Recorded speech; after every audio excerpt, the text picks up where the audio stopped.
Chapter 19 Vanished. Trey and I stood in the train. I was holding a glow stick so we could see. At any other time, getting to ride Percy would have been exciting, an adventure. But all I felt was worried and scared. Worried about the grown-ups, and scared for Trey and me. Would these Finnish people help us, or would they chase us with weapons like the French people had? I was also anxious about basic things like, did the Finnish people even speak English? Flossie had coached us on what to say. She told us to keep it simple. Tell them we're from the American settlement and that we desperately needed help. She emphasized the desperate part. Trey stared at the control panel and bit his lip. Okay, I think I remember Eliana saying to start the engine before releasing the brake. Does that sound right? I think so, I said. Here goes, he said, and pushed the power button. The train rumbled to life. It worked, Trey said, turning to me with a big grin on his face. Good job, I told him. And then we were moving. The train rocked as it trundled along the track. Trey drove while I sat on one of the benches behind him, remembering. We'd spent so much time talking about Percy, about where we would go if we ever got to drive the train ourselves. He'd always wanted to go to the Russian settlement, and I'd always wanted to go where he went. Perhaps 20 minutes had passed when I saw a bright light. It was illuminating a platform, and there was a blue and white flag hanging above a door. Trey pumped the brakes, pulling alongside the platform, and the train slowed, finally jerking to a stop. Neither of us moved to leave. Do you think the Finnish people will be nicer than the French? I asked. I hope so, Trey said. Come on. We stepped onto the platform and walked up to the door. Trey knocked, but no one answered. Maybe they can't hear us, he said. Should we just walk in? We don't have much of a choice, he said, and tugged on the door, sliding it open. It was dark ahead, and so Trey clicked on a glow stick. And as we walked in, the door slid closed with a heavy thud. Inside, it was cold, and the air smelled different, a woodsy earth scent. We continued on until we reached a room. Trey found the light switch and clicked it on. Whoa, I whispered. Everywhere I looked, there was color. The walls were painted bright yellow and blue with crazy geometric designs. The couch cushions were red and purple, and there was a fluffy orange rug. It was like someone had melted crayons and thrown them all around the room. And then there was the odd table. It was large and rectangular. Strung vertically across it, in the middle of it was a net. Two oddly shaped plates lay on the table. They had handles.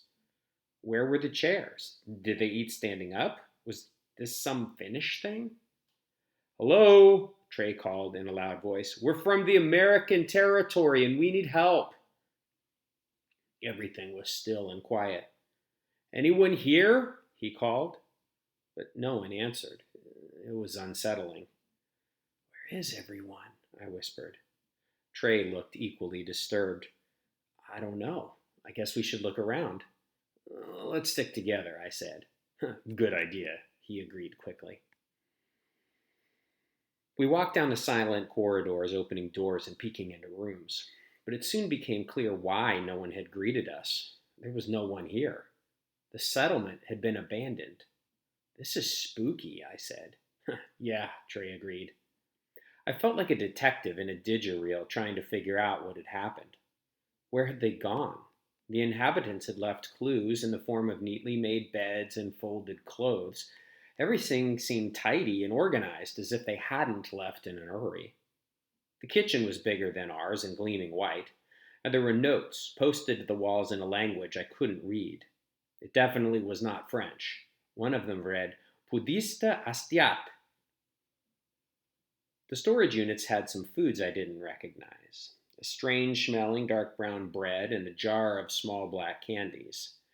I popped one into my mouth and promptly spit it out. It didn't taste like candy. It was salty. But a delicious scent lingered in the air, one that I did recognize. Do you smell that? I asked Trey. What?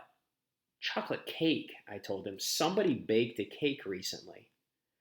We opened food storage units looking for the cake, but there was none in sight. However, we found something far more interesting, a bowl of white oval objects.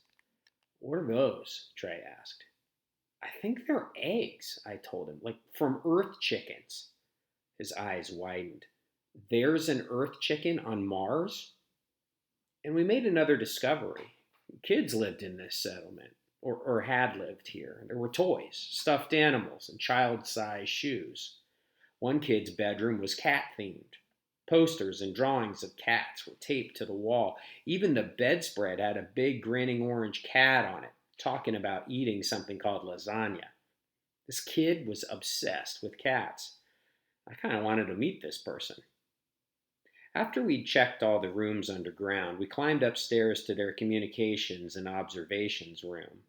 It was empty as well. There was no sign of the people who lived here. "It's like they just vanished," Trey said, shaking his head. A terrible thought occurred to me. "Do you think the aliens from the crashed ship got them?" I asked. Because I think I might have seen one in the tunnel a while back. "You saw what?" he asked. I told him about the green eyes I'd seen when I was on dust duty. He turned pale and turned around. If the aliens ate them, wouldn't there be blood? Maybe they abducted them." Trey swallowed. "Let's get out of here," he said, and started walking. "Are we going home?" I asked, catching up with him. "No," he looked back at me. "We're going to go to the next settlement." As the train rumbled through the dark tunnel, I couldn't stop thinking about the former inhabitants. What had happened to them? Where'd they gone? "Do you think they got the virus too?" I asked Trey. "I don't know," he said. "Maybe." "Which settlement is the next closest?" I asked. "Russia or France, I think," he said, sounding frustrated. "I should have paid attention when Eliana was lecturing us." "Me too," I said. The light in the train flickered. "What?" Trey started to say, and then everything went dark. The train slowed until, finally, it stopped. "What happened?" I asked Trey. "I don't know." I couldn't see him, but he started sounding a little frantic. "I didn't do anything." We sat in the dark. "What do we do?" I asked him. "How do I know?" Now, I would have liked to hear some reassuring words right about now, but Trey was no Albie, that was for sure. "Do you have any glow sticks?" he asked me. I handed one over, and a moment later, soft green light filled the dark train. "Come here and hold it up so I can see the controls," Trey ordered. I watched as Trey hit the power button again and again, but nothing happened. "We totally lost power," he said. "Why?" "Oh no," Trey said with a groan. "I think I know what's going on." "What?" "Ilyana said she needed all the solar batteries she could get her hands on because of the storm. I think she took some of them off this train." "And the one we have has run out of power?" I asked slowly. His face was a sickly shade of green from the light. "Yeah." "Oh, dust it. We were stuck."